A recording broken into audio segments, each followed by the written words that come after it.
Bismillahirrahmanirrahim. Assalamu alaikum. My name is Barwa Ali and today our topic is NATO. ठीक है, ये तमाम test के लिए है। CSS, PMS, PPSC, FPSC सब के लिए है ये। तो आप इसको जो है इस टॉपिक को कवर करेंगे। नेटो जो है वो क्या चीज़ है, किस लिए बनाई गई है और क्या इसका जो है वो वर्क है और कहाँ पे ये यूज़ होती है, ये सारी बातें जो है मैं आपके साथ आज शेयर करूँगी। तो स्टार्ट करते हैं। What is NATO?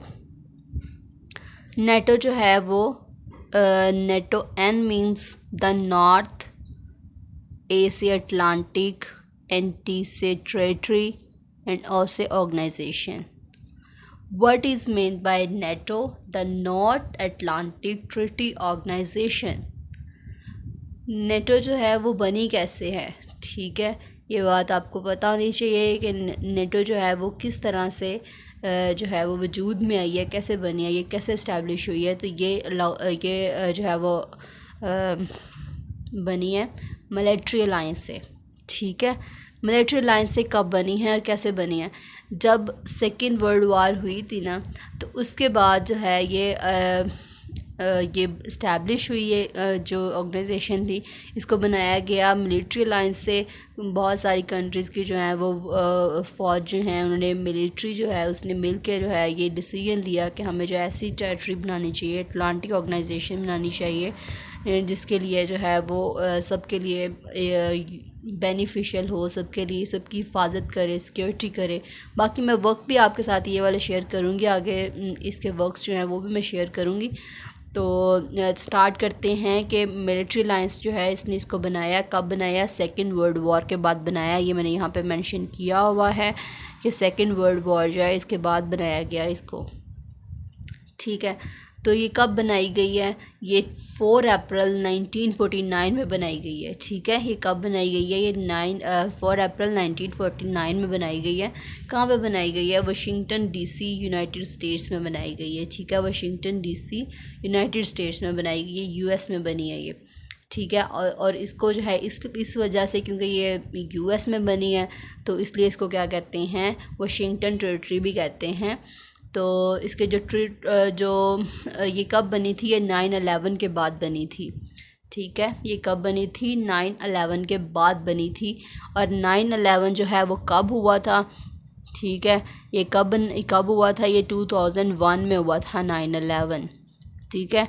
तो ये भी मुझसे क्वेश्चन किया गया था कि जो 9/11 है वो कब हुआ था, तो ये 2001 में हुआ था, ठीक है। बाय ओरिजिनल मेंबर्स, ठीक है। इसके जो टोटल जो हैं वो ओरिजिनल मेंबर्स जो हैं वो कितने हैं? टोटल इसके ओरिजिनल मेंबर्स जो हैं वो 12 हैं, ठीक है। टोटल इसके ओरिजिनल मेंबर्स कितने हैं? 12 इसके ओरिजिनल मेंबर्स हैं। जैसे कि मैंने आपको पिछली वीडियो में FATF में बताया था कि इसकी जो ओरिजिनल मेंबर्स हैं FATF के वो कितने हैं? वो 7 थे ओरिजिनल मेंबर्स, और इसके कितने हैं? 12 थे, ठीक है। उसके बाद इन 12 के नाम भी मैंने आगे मेंशन किए हुए हैं, तो आप इनको देख लें। सबसे पहले जो है वो है USA है, उसके बाद UK है, कनाडा है, पुर्तगाल है, और डेनमार्क है, फ्रांस है, बेल्जियम है, नीदरलैंड्स है, उसके बाद लग्जमबर्ग है, और नॉर्वे है, इटली है, आइसलैंड है, ठीक है। ये इसके जो है 12 मेंबर्स हैं टोटल, ठीक है। तो आपने इनको जो है वो याद कर लेना। इसके टोटल जो मेंबर्स हैं वो ये हैं, ठीक है। ये क्वेश्चन आपसे PPSC में भी पूछा जा सकता है जनरल नॉलेज के तौर पे, FPSC में भी, और PMS CSS में भी इसके बारे में आपको पता होना ज़रूरी है, ठीक है। तो आगे देखते हैं। जैसे कि जो ओरिजिनल मेंबर्स थे वो तो ओरिजिनल थे ना, लेकिन ये जो हैं मेंबर्स इसमें बाद में एडिशन भी होती गई है कि जो मेंबरशिप है वो एक्सपेंड होती गई है। तो ये भी बताएंगे कि कब ये एक्सपेंड हुई है। तो इसके अब जो है टोटल मेंबर्स जो हैं वो कितने हैं? 30 हैं, ठीक है। जब इसके टोटल मेंबर्स जो हैं वो कितने हैं? 30 हैं। जैसे कि मैंने आपको पिछले में भी बताया था कि जो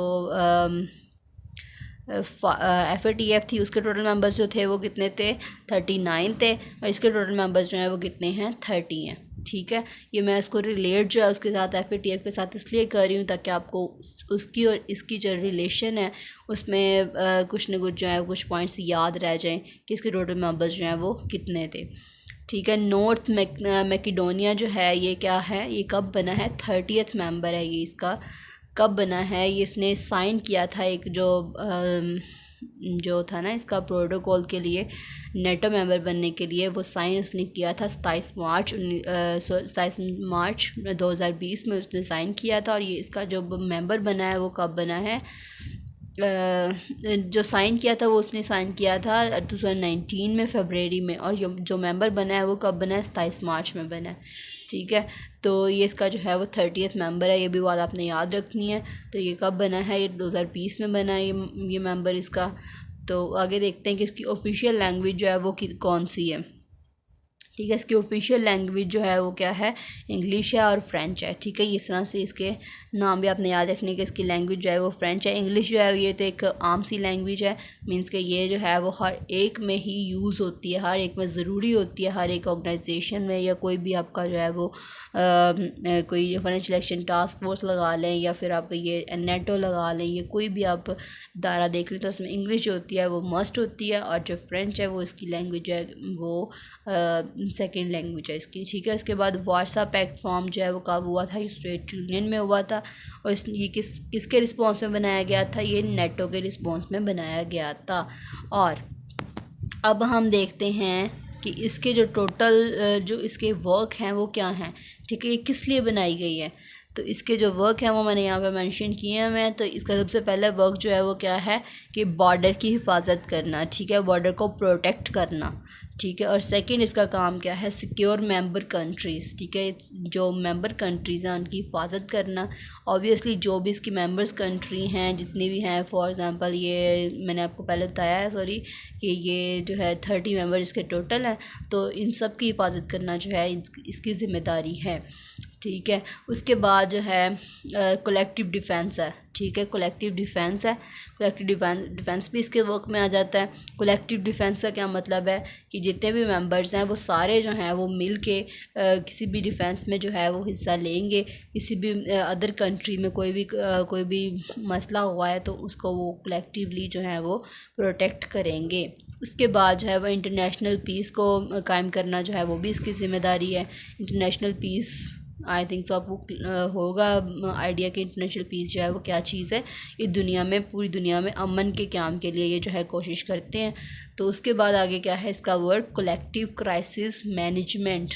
ठीक है, कलेक्टिव क्राइसिस मैनेजमेंट में भी ये जो है वो हेल्प करता है। जैसे कि कलेक्टिव क्राइसिस मैनेजमेंट से मतलब ये है कि जैसे ये अब किसी भी कंट्रीज़ में या किसी भी एक कंट्री में जो है वो कोई सैलाब आ गया, ये ज़ल्ज़ला आ गया, या कोई भी ऐसी जो है वो नागहानी आफात हो गई हैं। ठीक है, तो आपने उसके लिए जो है इस नेटो ने क्या करना है, उसने इसके टोटल जो मेंबर्स हैं वो सारे इसको सपोर्ट करेंगे कि वो जो है मिलके इस क्राइसिस को जो है वो ओवरकम करें, इसको ठीक करें, ताकि जो है वो जो अदर कंट्री है उसको सपोर्ट किया जाए या उसको जो है वो साथ दिया जाए उसका। ठीक है, तो ये इसका मेन काम होते हैं। अब ये आपके पास एडिशनल इन्फॉर्मेशन मेंशन की हुई है कि नेटो जो है उसका बजट प्लान जो है, किसी भी कंट्रीज़ का बजट प्लान होता है। ये जब नेटो बनी थी तब इसने क्या बनाया था, इस नेटो का जो बजट प्लान था उसके मुताबिक ये था कि जो बाकी कंट्रीज़ हैं, जितने भी इसके मेंबर कंट्रीज़ हैं, वो अपने बजट में से 2% जो है वो नेटो को देंगे फॉर फाइनेंशियल हेल्प। ठीक है, ये क्या करेंगे, ये नेटो को देंगे फॉर फाइनेंशियल हेल्प के लिए देंगे। ये अपना बजट जो है वो उसका 2% देंगे उस नेटो को। ठीक है, तो उसके बाद देखते हैं ये कुछ एडिशनल इन्फॉर्मेशन इसके जो प्रेसिडेंट हैं उसके बारे में है। ठीक है, ये भी आप पढ़ लीजिएगा, अगर कुछ नहीं समझ आए तो मुझसे कमेंट सेक्शन में पूछ लीजिएगा। इसके सेक्रेटरी के बारे में कहा गया है कि सेक्रेटरी जनरल जो हैं वो नॉर्वेन है, और ये प्राइम मिनिस्टर हैं जेन स्टोलबर्ग है, हु टुक ऑफिस, उन्होंने जो है कब ऑफिस संभाला था, 1 अक्टूबर 2014 में संभाला था। और स्टोनबर्ग जो है mission as secretary general was extended for another 4 years. अब इसका जो है वो मज़ीद जो है उसमें एक्सटेंड कर दिया गया है। इसका मीन्स के जो इसकी प्रेसिडेंसी है उसको, सॉरी प्राइम मिनिस्ट्री है, इसको हमने क्या कर दिया है, मज़ीद एक्सटेंड कर दिया है। किसको कितना एक्सटेंड कर दिया है, इसको 4 ईयर्स के लिए एक्सटेंड कर दिया है।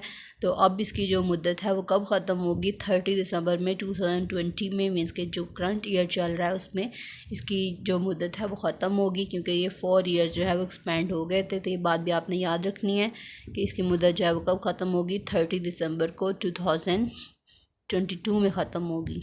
ठीक है, आई होप सो आज का लेक्चर आपको क्लियर होगा। अगर कुछ नहीं समझ आया तो मुझसे कमेंट बॉक्स में पूछिएगा ज़रूर, और मेरे चैनल काइंडली सब्सक्राइब ज़रूर कीजिए और बेल आइकन को प्रेस कीजिए फॉर लेटेस्ट अपडेट्स।